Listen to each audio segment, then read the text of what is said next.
un exercice de construction de courbe de pH. Alors c'est un titrage, et donc quand on réalise un titrage, on utilise une burette, on utilise un Erlenmeyer. Dans la burette, on met une solution titrante, et dans l'Erlenmeyer, on met une solution titrée. On recherche sa concentration.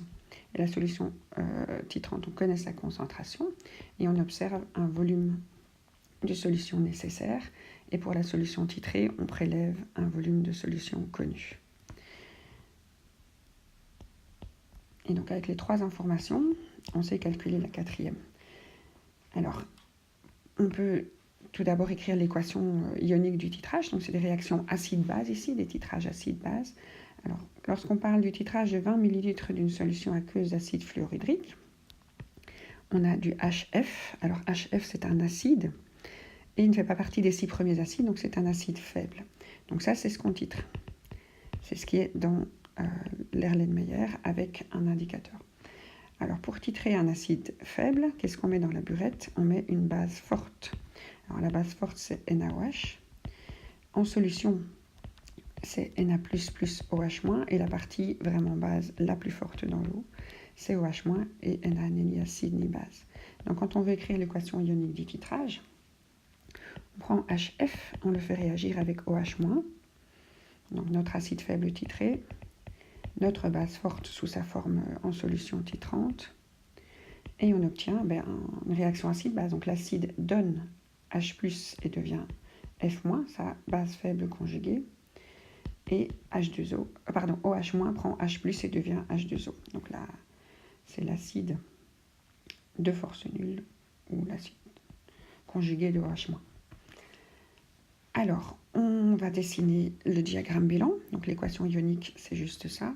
Si jamais on demandait l'équation moléculaire, ici elle est assez simple. Il suffit de rajouter Na+ des deux côtés, comme contre-ion de OH- et de F-. Mais ici, ce n'était pas demandé.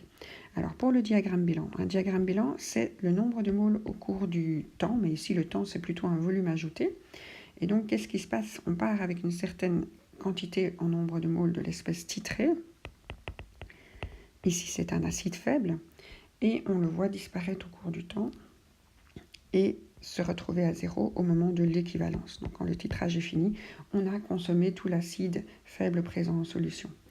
Donc, quand on réalise un titrage d'une espèce faible, apparaît tout au cours de la réaction, la base faible conjuguée, et elle apparaît au même rythme que disparaît l'acide faible titré au départ. Donc ça, c'est l'espèce conjuguée qui, à l'équivalence, sera la seule présente. Et après, il y a aussi le titrant. Donc le titrant, c'est OH-. Tant qu'on a de l'acide faible pour réagir avec, on ne le voit pas apparaître. Mais dès qu'on en met un excès de OH-, on a, au-delà de l'équivalence, un excès de OH-, puisqu'on en a rajouté de trop par rapport à la quantité d'acide faible. Alors, l'acide faible dans notre exercice ici, c'est HF. Et la base faible dans notre exercice ici, c'est F-. Voilà, donc on a écrit l'équation ionique du titrage, c'est ce qui était demandé en A. On a dessiné le diagramme bilan, c'est ce qui était demandé en B. On calcule maintenant l'inconnu du titrage. Alors, calculer l'inconnu du titrage, il faut prendre les données. Donc, on sait qu'on a 20 ml de solution titrée. Et ici, c'est un volume de solution d'un acide, ce qu'on titre. Et ensuite, concernant la solution titrante, on est au courant qu'elle était 0,3 molaire. Et la solution titrante, c'est la base quand on titre un acide. Et on voit qu'on a eu un virage après ajout de 15 ml de cette base. Alors, les concentrations et les volumes doivent être en litres pour les solutions, puisque c'est des moles par litre. Donc, on corrige cela. Alors, ce qu'il faut se dire pour pouvoir calculer l'inconnu du titrage, donc l'inconnu du titrage, c'est la concentration en acide faible dans ce cas-ci.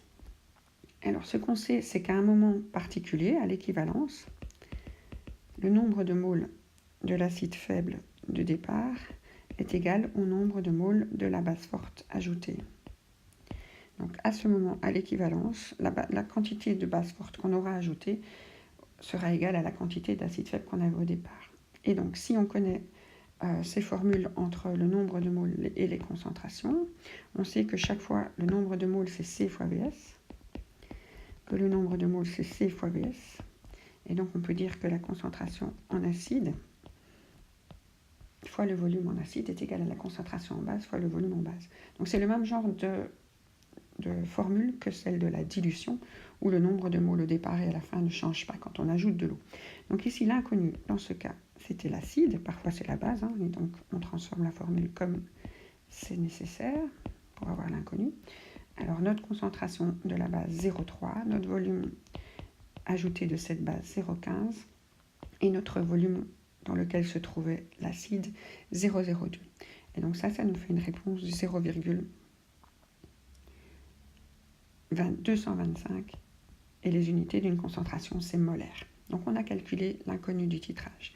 Maintenant, on va calculer des pH, et on nous demande de calculer le pH à 3 moments. Donc on nous demande de calculer le pH au départ, avant le titrage. On nous demande de calculer le pH à la demi-équivalence. On nous demande de calculer le pH à l'équivalence. Et on nous demande de calculer le pH juste après l'équivalence. 1 millilitre après l'équivalence. Et on demande de dessiner la courbe de pH. Alors, c'était préparé ici. Donc, verticalement, de 0 à 14, c'est le pH. Et on va placer ici le même volume de solution en essayant de faire correspondre les deux. Donc, l'équivalence ici. 4,5, donc on va être à la demi-équivalence ici. Et donc, on va placer les infos qu'on a à ces moments-là. On y va pour calculer les différents pH. Alors, pour pouvoir calculer les pH, il faut connaître ce qu'on a dans le pot. Alors, qu'est-ce qu'on a au départ? Au départ, on a un acide faible, c'est ça qu'on titrait. Et donc, le pH du départ, c'est le pH d'un acide faible. Et ça, c'est à voir sur le diagramme bilan. Et donc, le pH d'un acide faible, on va voir à l'arrière du tableau périodique, c'est 1,5 fois le pKa moins le logarithme de la concentration en acide. Alors, la concentration en acide au départ, c'est celle qu'on vient de calculer, c'était l'inconnu du titrage, ce qu'il y avait dans l'échantillon avant d'être titré. Et le pKa, il faut aller chercher le pKa du couple. Alors, le couple, c'est HF et F-. Si on cherche dans le tableau périodique, à l'arrière, on trouve un pKa de 3,2. Et donc, le pH au départ de l'acide faible est assez facile à calculer. On fait 3,2 moins logarithme, et ne pas oublier ce logarithme, parce que parfois, on oublie la moitié du calcul, et on divise tout ça par 2. Et qu'est-ce qu'on obtient? 1,9. Et donc, le pH de la solution au départ, quand on a calculé sa concentration, il est ici, 1,9. Maintenant, on doit calculer le pH à la demi-équivalence. Alors, la demi-équivalence, c'est la moitié du volume nécessaire pour atteindre l'équivalence. Donc, si on lit l'énoncé, on a eu un virage après ajout de 15 ml. Donc, ça, c'est l'équivalence. Donc, on connaît l'équivalence, c'est 15 ml, on le dit dans l'énoncé. Et donc, la demi-équivalence, c'est 7,5 ml. Donc, à la moitié. Donc, qu'est-ce qui se passe à la moitié? On a autant, cette quantité-ci en nombre de moles, autant de l'acide faible et sa base conjuguée, sa base faible conjuguée. Donc, on a une base faible conjuguée, un acide faible en même concentration. Désolée pour les couleurs, ça tourne un petit peu différemment que ce que je ne veux. Et donc ça, c'est un mélange tampon. Un acide faible et sa base conjuguée, c'est un mélange tampon. Alors, le pH d'un mélange tampon, c'est le calcul de la demi-équivalence. C'est un mélange tampon, ça je le vois sur le graphique. Je l'ai justifié en expliquant ce que contient un mélange tampon. Alors, à l'arrière du tableau périodique, on voit qu'un mélange tampon, c'est pKa plus log Ca sur Cb, ou Cb sur Ca? Cb sur Ca.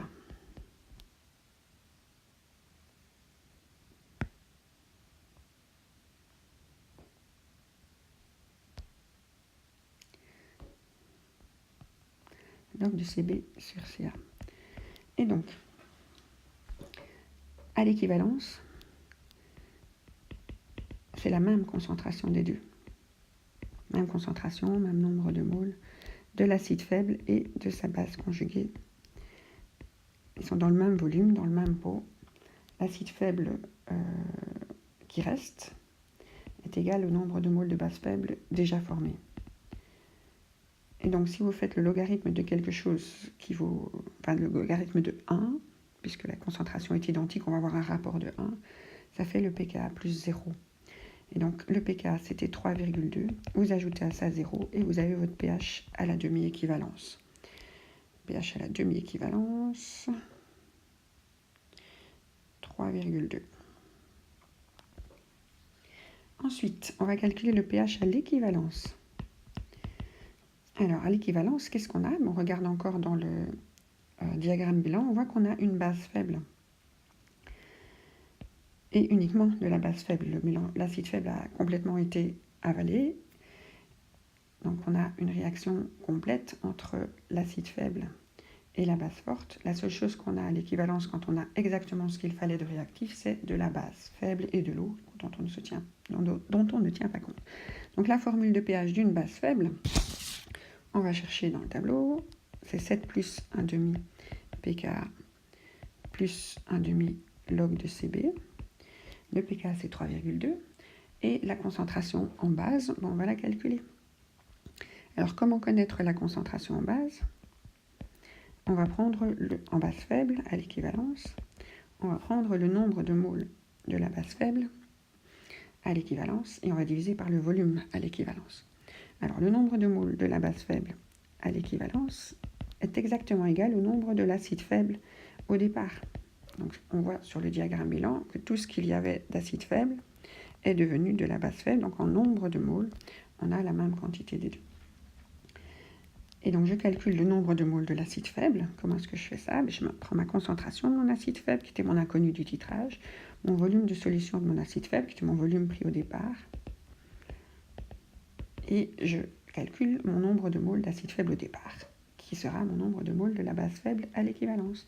0,225, que j'ai déjà calculé au point C, je crois.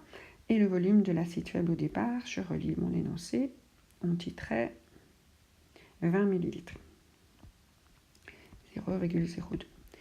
Et donc, avec cette concentration-là et ce volume-là, qu'est-ce qu'on avait comme nombre de moles? On avait 0,0045 moles d'acide faible au départ, et ces 0,0045 moles sont devenus des bases faibles. Alors, pour pouvoir transformer cette base faible en concentration en base faible, je vais utiliser le volume de la solution. Attention, le volume de solution à l'équivalence. Le volume de la solution à l'équivalence, c'est le volume de solution du départ, plus le volume de solution ajouté pour avoir l'équivalence. Donc, on est parti avec 20 ml. Et pour avoir le virage, on avait dit qu'on ajoutait 15 ml. Et donc, j'ai 35 ml. Attention du bien, travaille toujours en litres. Et donc, ma concentration en base faible, je vais prendre mon nombre de moles de base faible et mon volume de solution de la solution de base faible à l'équivalence. Donc, je prends 0,0045 divisé par 0,035. Donc, ma concentration de base faible à l'équivalence, elle n'est plus que de 0,13. Pourquoi est-ce qu'elle n'est pas égale à la concentration d'acide faible du départ? Parce qu'on a dilué, on a ajouté un sacré volume supplémentaire. Et donc, ceci, je vais effacer.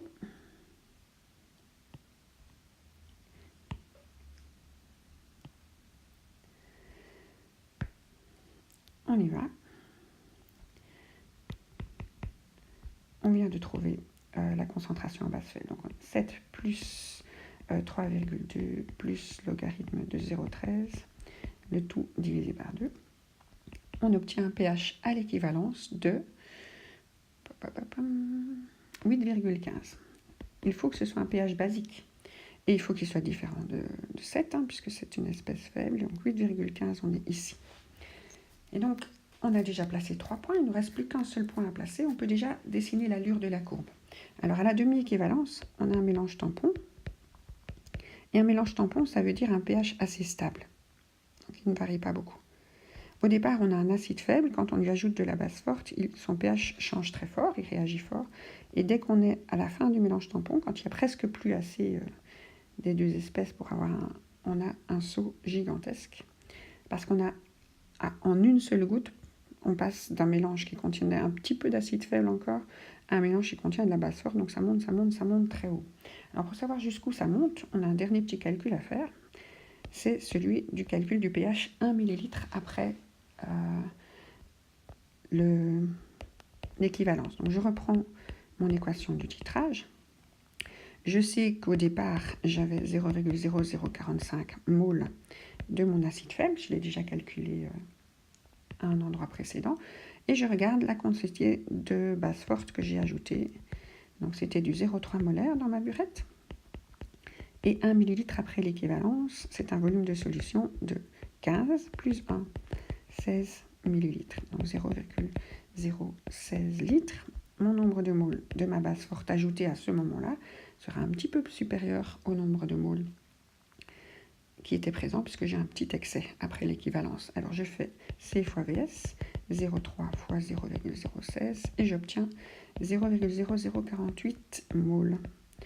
Alors dans le problème stoichiométrique, on met toujours la variation du nombre de moles, le nombre de moles final. Ils disparaissent avec leur coefficient stoichiométrique. Dans les réactions acide-base, c'est assez facile, puisque c'est un acide et une base échange un H+, et on voit que le réactif limitant est l'acide, et il va être complètement disparu, ça on le voit sur les diagrammes bilan, qu'il n'y en a plus après l'équivalence, et on voit le petit excès de base forte encore présente. Alors attention, de ne pas calculer trop vite le pH de la base forte, qui est de 14 plus logarithme de la concentration en base. Vous avez ici un nombre de moles de base forte. Il faut encore le transformer en concentration en base forte en utilisant le volume de solution dans le pot, donc à l'équivalence plus 1. Alors, le volume de la solution à l'équivalence plus 1, c'est le volume de départ, plus le volume ajouté à l'équivalence plus 1. Donc ici, ça faisait quand même déjà beaucoup. Ça faisait 36 millilitres, 0,0036 litres. Et si on fait N sur VS, donc le nombre de moles de base forte qui me restait, c'est le petit excès final ici du problème stoichiométrique, et donc 0,0003 divisé par 0,0036. Donc 1 millilitre après l'équivalence, j'ai une concentration en base assez faible, puisqu'un millilitre, ça ne contenait pas beaucoup. Alors une autre façon de calculer cette concentration, ou ce nombre de moles, c'est de calculer le nombre de moles qu'il y a dans 1 millilitre de base forte, le petit excès apporté. Donc il fallait faire 0,03 fois 0,000, ouais, 1 millilitre, quoi. 10 moins 3 litres, et on obtenait le même nombre de moles de base. Mais ne pas oublier de tenir compte du volume pour utiliser la formule de pH. Donc 14 plus log 0,0083, ça me fait un pH de 11,98, je crois, si je relis bien. Et donc sur ma courbe de pH, je suis montée à 1 ml après l'équivalence, donc on va dire à peu près ici, tout en haut là-bas. Et donc, ma courbe, elle fait ça. Alors, si on a bien construit l'histoire, officiellement, il faut que les deux parties de chaque côté, donc si j'ai 1, 2, 3, je devrais avoir plutôt une allure comme ceci. Mais ça, c'est si on veut être vraiment avec les deux parties, trouver le milieu du seau. Donc, on peut être un petit peu moins horizontal pour que ça soit plus précis. Mais voilà, donc l'allure doit vraiment avoir un point d'inflexion, parce qu'au niveau du mélange tampon, on a un pH plus ou moins stable. Et ici, il doit être très vertical, donc plus ou moins horizontal. Et le seau doit être très vertical. On a un virage, un pH qui bascule du côté acide au départ vers un côté basique. Voilà pour l'exercice sur le titrage d'une espèce faible. Donc pour le titrage d'une espèce forte, ce sera une autre vidéo.